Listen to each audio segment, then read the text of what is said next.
Bucky Brooks from NFL Network. This is from Moving the Sticks. So Daniel Jeremiah also on it.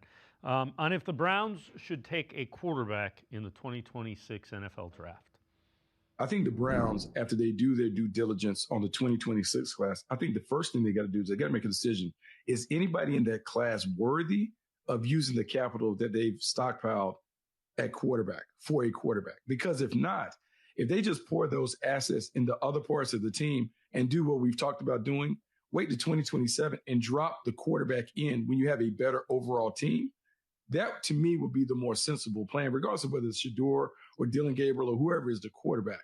But do they have enough patience to take that approach? Because that approach could pay off well, particularly with 2027 looking like it's going to have more options at quarterback than what we have in 2026. And Browns fans don't want to hear that, Brad, but here's where I arrived at that. Because of their needs on offense, they need linemen, elite linemen. They need wide receivers that threaten the defense. I don't think you can combine the 2 first-round picks unless you get a slam dunk franchise-type quarterback. And I don't see one in the guys that are coming out. Yeah, I guess the evaluations on where Mendoza ends up on your board or where Ty Simpson and Dante Moore, I think those will be the 3 guys in the end, end up on your board,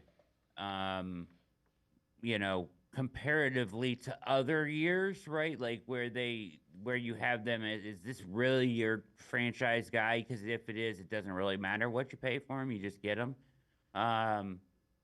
But you really got to love him, right? So the question about the thing I have, the only pushback I have about the 2027 thing and addressing needs at wide receiver and tackle are going to have to be done as well. Because you're going to have to kind of turn over this offense in a matter of 2 years and make them relevant while the defense is still in their prime, right? Like, that's the goal, right?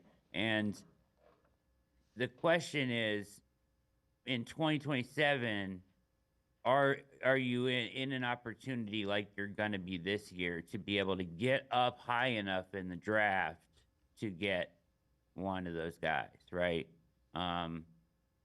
You have to weigh the opportunity, right? Like, they're going to be high in the draft with another asset this year. Could they find a way to push that asset into 2027? Yeah, but that's, once again, pushing off an opportunity to take a wide receiver or a tackle that we're talking about with 2 first-round picks, right? So it's a convoluted answer, but it's a convoluted kind of situation, right? I guess it all comes down to your evaluations on this year's guys.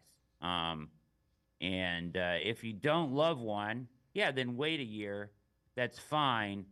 But I just understand that, pushing back another year doesn't guarantee you a swing high in the draft in 27. Well, and you know what? You can't say, well, it's going to be a better draft class, because they were saying that about the quarterbacks this year, and who knows? You never know. Yeah, you never know.